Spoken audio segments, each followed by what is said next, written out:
میں یہ کہہ سکتا ہوں کہ تقریباً اجماع ہے اس پر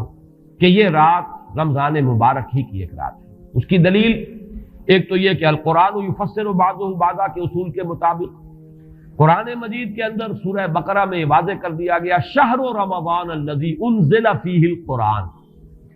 رمضان مبارک کا مہینہ وہ ہے کہ جس میں قرآن نازل کیا گیا، اور یہاں فرمایا انا انزلناہ فی لیلۃ القدر، ہم نے اس کو اتارا ہے لیلۃ القدر میں۔ ان دونوں کو جوڑیے تو اس کا ایک لا محالہ جو ایک انیویٹیبل رزلٹ نکلتا ہے وہ یہی ہے کہ یہ لیلۃ القدر رمضان مبارک میں۔ دوسری اس کی تائید ہوتی ہے وہ مشہور حدیث جس کو الحمدللہ کہ ہم نے بہت عام کیا ہے، رمضان مبارک کی آمد سے قبل کوشش ہوتی ہے ہر سال جو ہے اس کی یاد دہانی کرا دی جائے۔ ایک طویل خطبہ جو حضور نے دیا تھا، خطبنا رسول اللہ صلی اللہ علیہ وسلم فی آخر یوم من شعبان، یہ حضرت سلمان فارسی رضی اللہ تعالیٰ عنہ سے مروی ہے کہ حضور نے شعبان کے آخری دن ہمیں خطبہ ارشاد فرمایا، یا ایھا الناس قد اظلکم شہر عظیم شہر مبارک شہر فیہ لیلۃ خیر من الف شہر، لوگوں آگاہ ہو جاؤ، تم پر ایک بہت مبارک مہینے نے، بڑی عظمت والے مہینے نے سایہ کر دیا ہے، سایہ فگن ہو گیا ہے تم پر ایک مہینہ جو بڑی عظمت والا ہے، شہر عظیم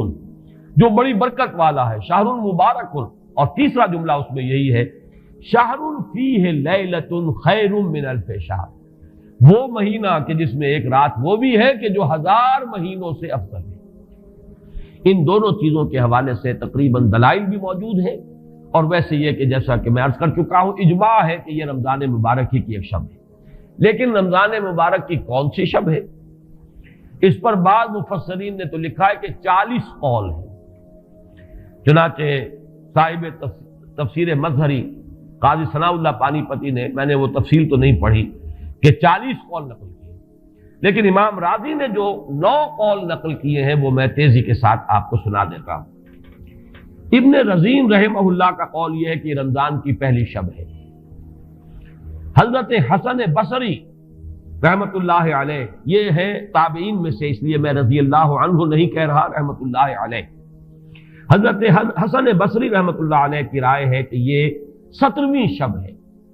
یعنی وہ شب کہ پھر جس کے اگلے دن جو ہے وہ غزوہ بدر ہوا ہے، یوم الفرقان۔ حضرت انس رضی اللہ تعالی عنہ مرفوعاً روایت کرتے ہیں کہ یہ 19ویں شب ہے۔ محمد بن اسحاق جو بہت بڑے سیرت نگار ہیں حضور کے، ان کا قول ہے کہ یہ 21ویں شب ہے۔ حضرت عبداللہ ابن عباس رضی اللہ تعالی عنہما سے قول جو ہے مروی ہے کہ یہ 23ویں شب ہے۔ حضرت عبداللہ ابن مسعود رضی اللہ تعالی عنہ سے مروی ہے کہ یہ 24ویں شب ہے، اور اس کو میں ذرا اہمیت دیتا ہوں اس لیے کہ 24ویں شب جو ہے سورہ علق کی ابتدائی آیات کے نزول کے ضمن میں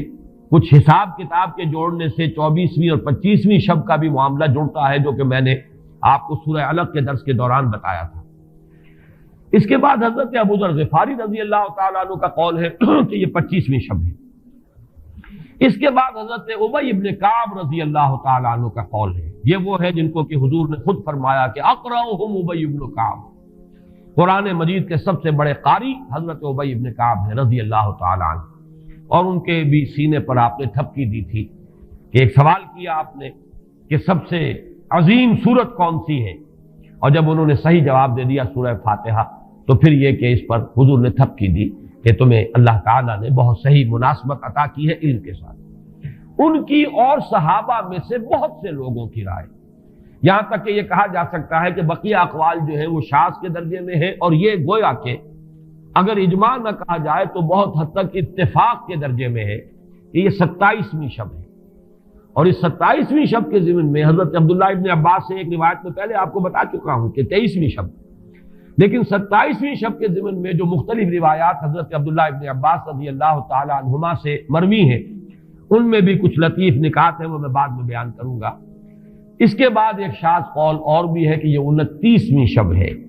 تو یہ گویا کہ 9 ہے اقوال، جن میں سے بعض جلیل القدر صحابہ کے ہیں، عبداللہ ابن مسعود، ابو ذر غفاری، ابن عباس، ابی ابن کعب، لیکن یہ ہے کہ سب سے زیادہ جو اتفاق اگر اجماع نہ کہا جائے تو 27ویں شب پر ہے۔ اس 27ویں شب کے بارے میں حضرت عبداللہ ابن عباس نے 3 نکتے بیان کیے۔ ایک نقطہ تو یہ ہے کہ یہ پوری سورہ مبارکہ جو ہے سورۃ القدر، اس میں 30 الفاظ ہیں، اور ان 30 الفاظ میں سے 27واں لفظ ہے ہیا حتی مطلع الفجر، یہ 27واں ہے۔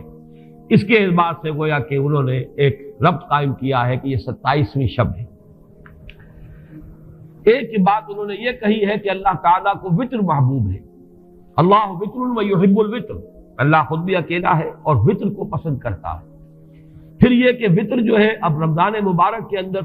اگر وہ وطر شمار کیے جائیں گے تو 14-15 وطر بن جائیں گے، لیکن اس میں چونکہ آخری عشرے کے بارے میں بہت سی روایات جو ہے ان کا تقریباً اجماع ہو جاتا ہے کہ آخری عشرے میں، تو آخری عشرے میں بھی 5 وطر آئیں گے، 21ویں، 23ویں، 25ویں، 27ویں، 29ویں۔ لیکن حضرت عبداللہ ابن عباس کہتے ہیں کہ 7 کا ہندسہ اللہ تعالیٰ کو بہت پسند ہے، اور بہت سی چیزیں جو ہے عالم تکوینی میں بھی اور عالم تشریعی میں بھی بہت سی چیزیں وہ ہیں کہ جو 7 کے ہندسے کے ساتھ وابستہ ہیں۔ 7 آسمان ہیں، 7 زمینیں ہیں، ہفتے کے 7 دن ہیں، طواف کے 7 شوط ہیں،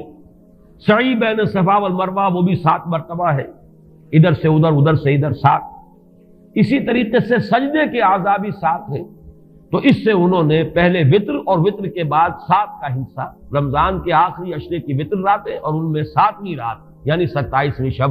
وہ اپنے اس حساب کتاب سے بھی، اور جب انہوں نے یہ بات بیان کی تو حضرت عمر رضی اللہ تعالی عنہ نے ان کی تحسین کی تھی۔ آخری بات اور بھی کہی گئی ہے کہ لیلۃ القدر جو ہے اس کے اندر حروف کو اگر شمار کیا جائے تو 9 بنتے ہیں، اور یہ لیلۃ القدر اس سورہ مبارکہ میں 3 مرتبہ آیا ہے۔ انا انزلناه فی لیلۃ القدر وما ادراک ما لیلۃ القدر لیلۃ القدر خیر من الف شہر، اس اعتبار سے بھی 3 کو ضرب دی جائے 9 سے تو وہ بھی 27 کا عدد بنتا ہے۔ بہرحال یہ میں نے جیسا کہ عرض کیا تھا کہ ان کا کوئی تعلق نہ صرف سے ہے، نہ نحو سے ہے، نہ روایات سے، لیکن بہرحال حضرت عبداللہ ابن عباس کا ایک ذوق ہے، اس کو آپ ذوقی باتیں بھی کہہ سکتے ہیں، لیکن یہ کہ حضرت عبداللہ ابن عباس کی ذوقی بات ہے، لہذا اس کا کم سے کم تذکرہ ہو جانا چاہیے۔ ایک بحث یہ ہے کہ اہیا باقیۃ ام لا، کیا یہ رات جو اس کی عظمت تھی یہ باقی ہے یا صرف وہی رات جو تھی جس میں کہ قرآن مجید نازل کیا گیا وہی عظمت کی حامل تھی؟ انا انزلناہ فی لیلۃ القدر، یا یہ کہ اب بھی ہر سال یہ رات آ رہی ہے تو اسی عظمت کی حامل ہے، اسی قدر و منزلت کی، اسی برکت کی حامل ہے؟